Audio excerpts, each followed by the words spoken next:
We have two readings this morning. The first scripture reading is taken from Matthew, chapter 5, verses 27 to 30.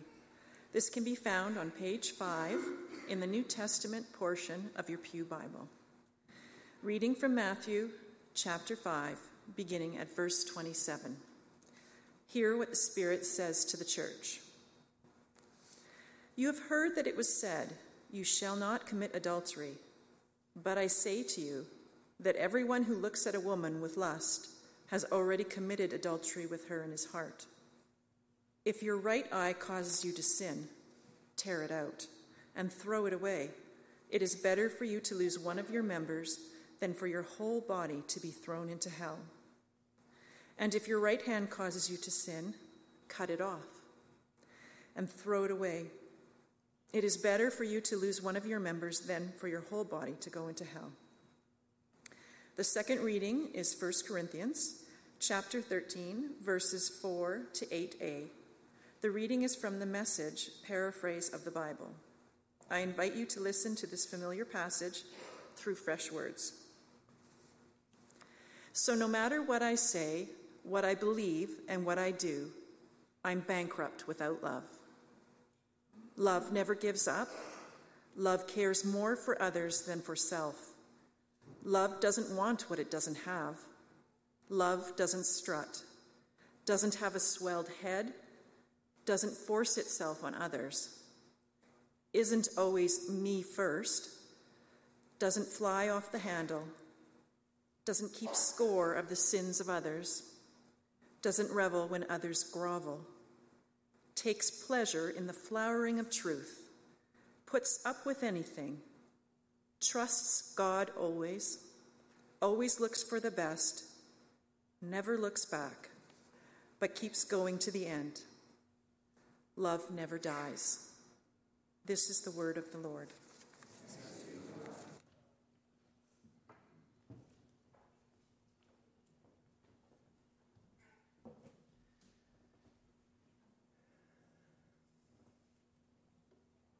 Well, one summer, about a half dozen years or so ago, I noticed when I was coming and going from our church building in Nova Scotia that there seemed to be more people than usual stopping to take pictures. And so I thought, it must be just tourists, it's summertime. And then I noticed that they were actually zeroing in on the church sign out front. And little had I realized that week, Carolyn, a young woman in our congregation, had put up a new sign message, and it said, "We have 50 shades of grace." Now, that was the summer that 50 Shades of Grey, an erotic romance novel by British author E.L. James, swept to prominence. And according to British media, it's one of the best-selling books of all time. That summer, there were, I think, 5.3 million copies sold in the UK alone. And the novel was so popular that one British hotel boss, his name is Wayne Bartholomew, decided that he was going to switch out the choices of bedside reading for his hotel guests and moved out the Gideon Bibles and moved in 50 Shades of Grey into the bedside tables. Now, of course, the local church had an uprising against this, and he reminded them that the Bible, of course, would certainly be available at the front desk upon request. Now, Bartholomew did admit to not even reading 50 Shades of Grey, but he did know one thing, and that is that sex sells, right? And it's used for marketing all kinds of things these days that have nothing to do with sex, for sure. So sex, if we go on your way home today, you are going to see it used for advertising on billboards. You'll hear it on media if you're listening to it. It seems like it's everywhere, but in church. Yeah. In a study group, I had asked what people had been taught by the church one night about sex. And the answers tended towards two. The first one was, don't. That was the first lesson the church had taught. And the second one was,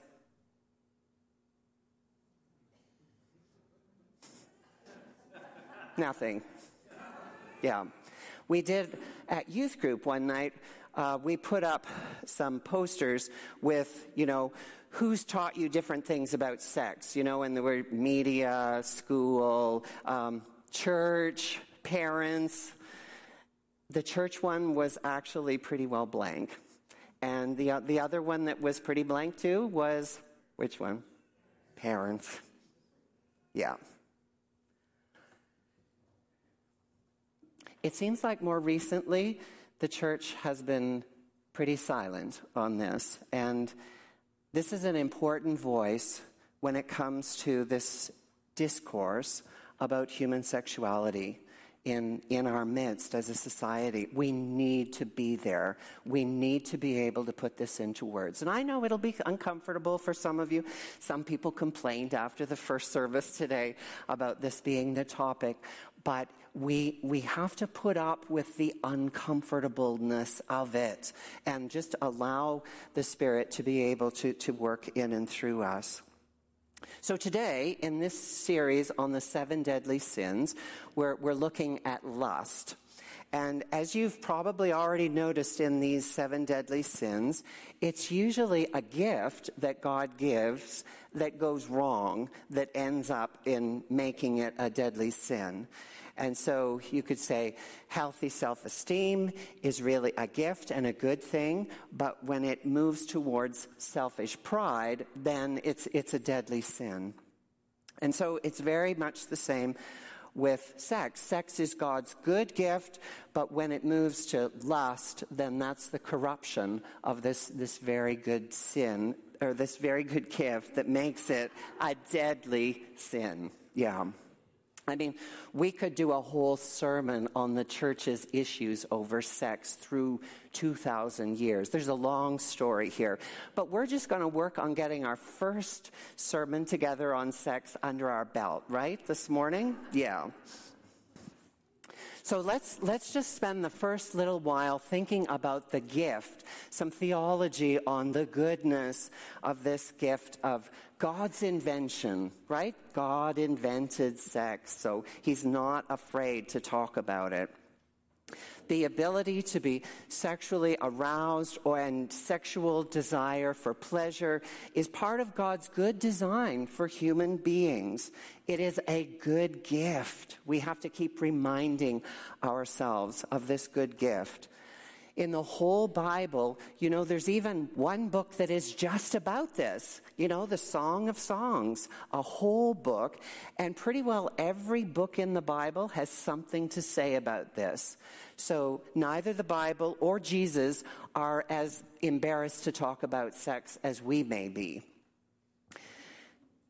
So it really starts right off in the 2nd chapter of Genesis.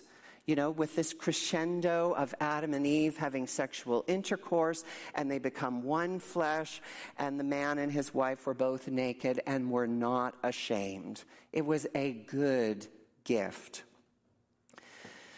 Frederick Buechner describes this good gift like this. It's a great quote. He says, "Contrary to Mrs. Grundy, sex is not a sin. Contrary to Hugh Hefner, it is not salvation either. Like nitroglycerin, it can be used either to blow up bridges or to heal hearts. This is how powerful this gift is." So it's important that we use it carefully and with the honor and respect that it deserves. So most obviously, sex is designed to create new life, and this amazing gift of babies. It's a holy and beautiful act because through it, God invites us into this amazing creative process so that we can be co-creators with God. But that's not the only reason for sex.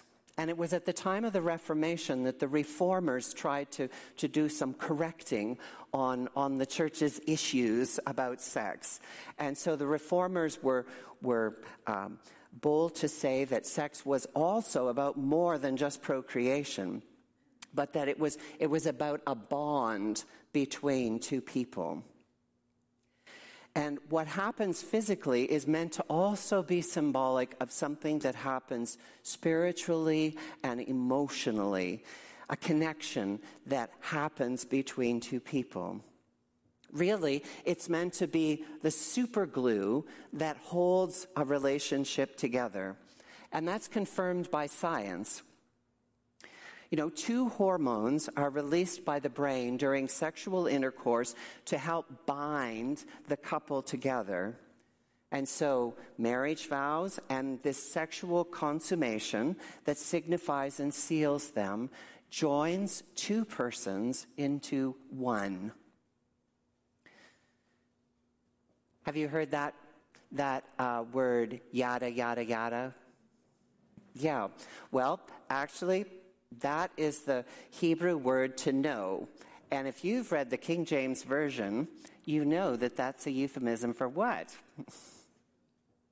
Yes, Abraham knew his wife, and yeah, that's the word that's used as a euphemism for sexual intercourse in Hebrew.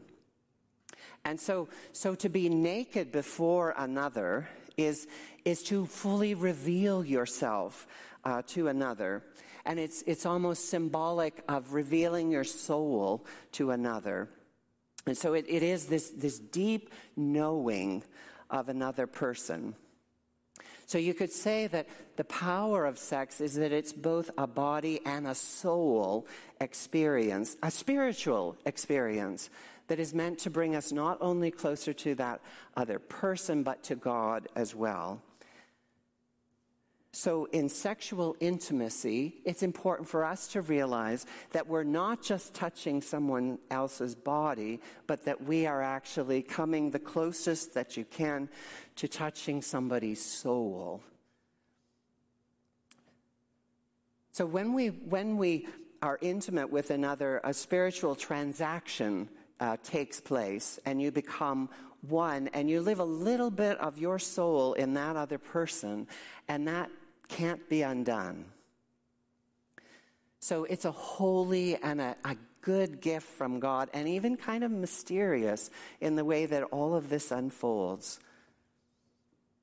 Studies have consistently shown that sexual satisfaction actually is higher among faithful monogamous marriages and not among those that are sexually promiscuous with many partners.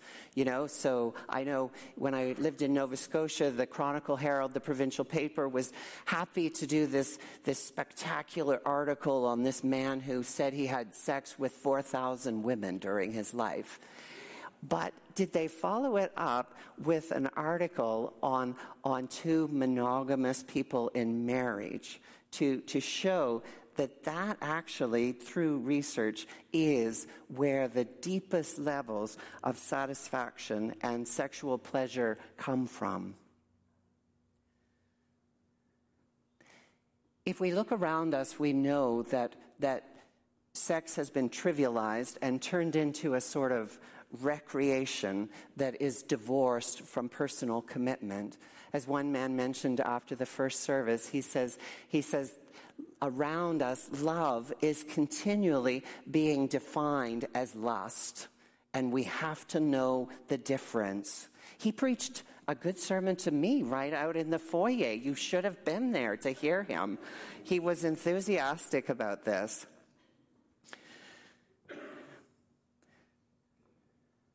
See, when sex is trivialized to just being a recreational thing, then this normal bonding, like I already told you, that is meant to bond 2 people together, that has to be avoided if things are going to be casual, recreational, with no strings attached.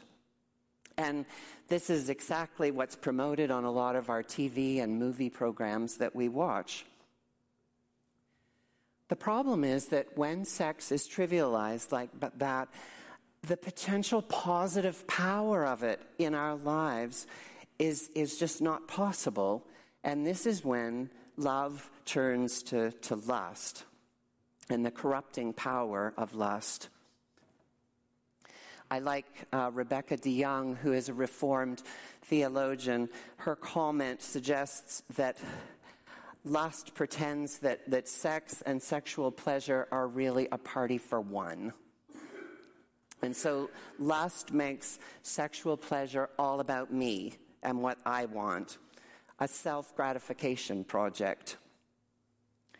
And this is where it digresses from God's well-ordained plan for enjoyment, because it's divorced from this otherness. You know, as the New Testament asks us, we lay down our lives for others as Christ laid down his life for us. This is the call of the love of this table before us. And so when we lust, we want nothing to do with laying down our life for someone else. It's about what we get, and we want to avoid any future commitments that it might bring. So I want my pleasure and I want it now, says the lustful one. And sexual intercourse is often degraded into being merely just a physical act. So if we strip sex of its emotional and spiritual bonding power of intimacy, then we're left with the kind of sex that is promoted in magazines like Cosmo and Men's Health as we're standing there at the checkout. And have you noticed the themes in those are usually always about the same every month? When I glance over and see them, it's about having things hotter in bed or the greatest orgasm possible.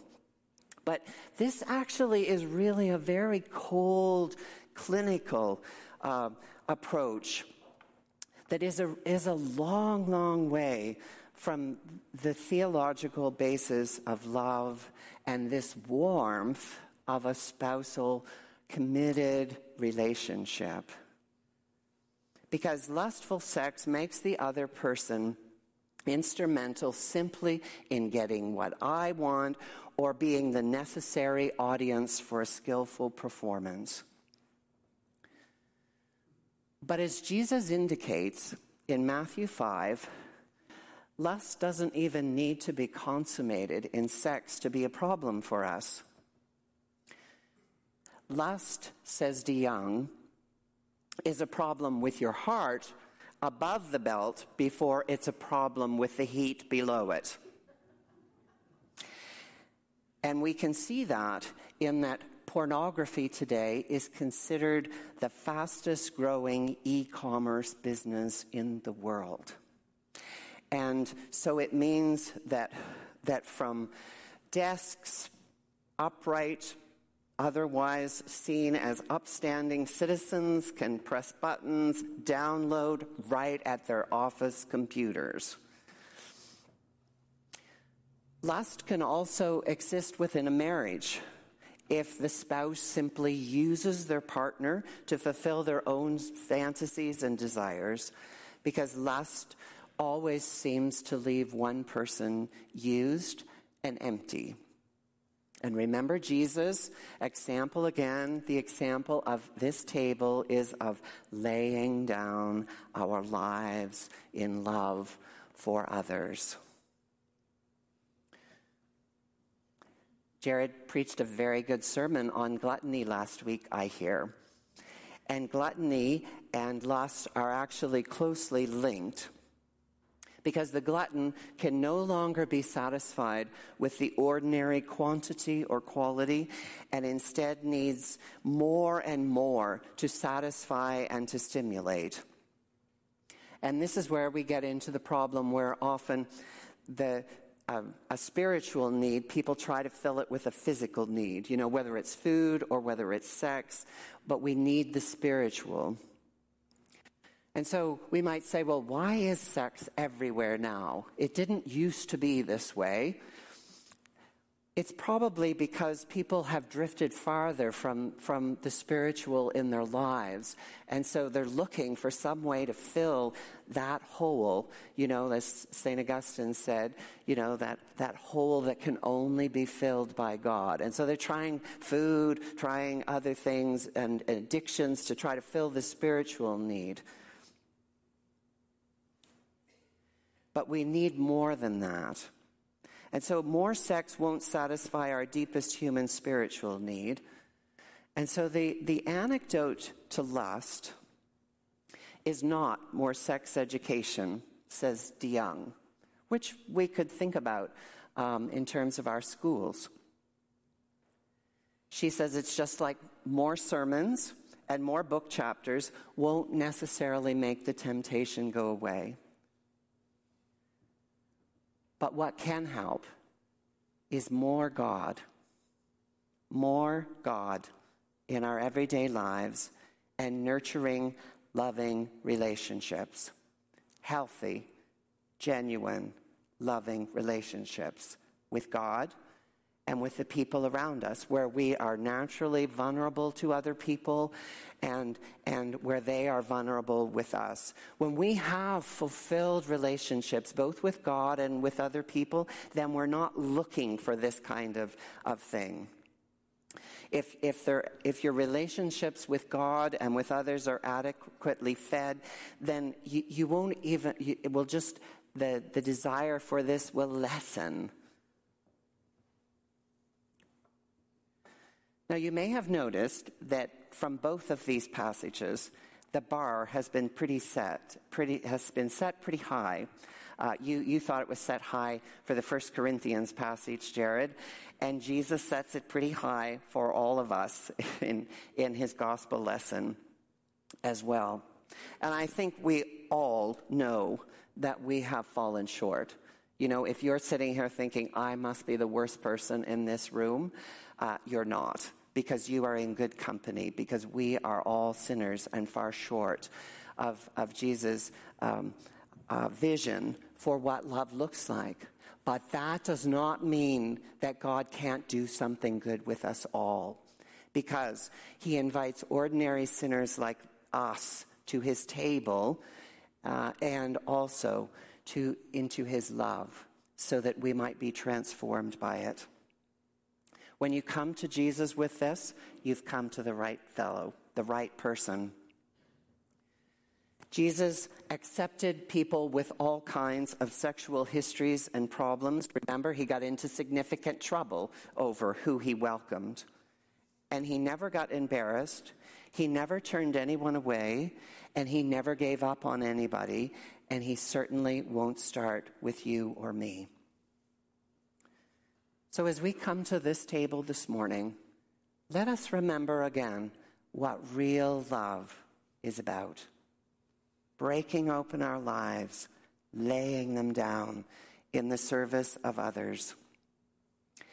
Never forget the potential and the possibility of what God can do with one ordinary life, broken open and laid down to his glory and service. Amen.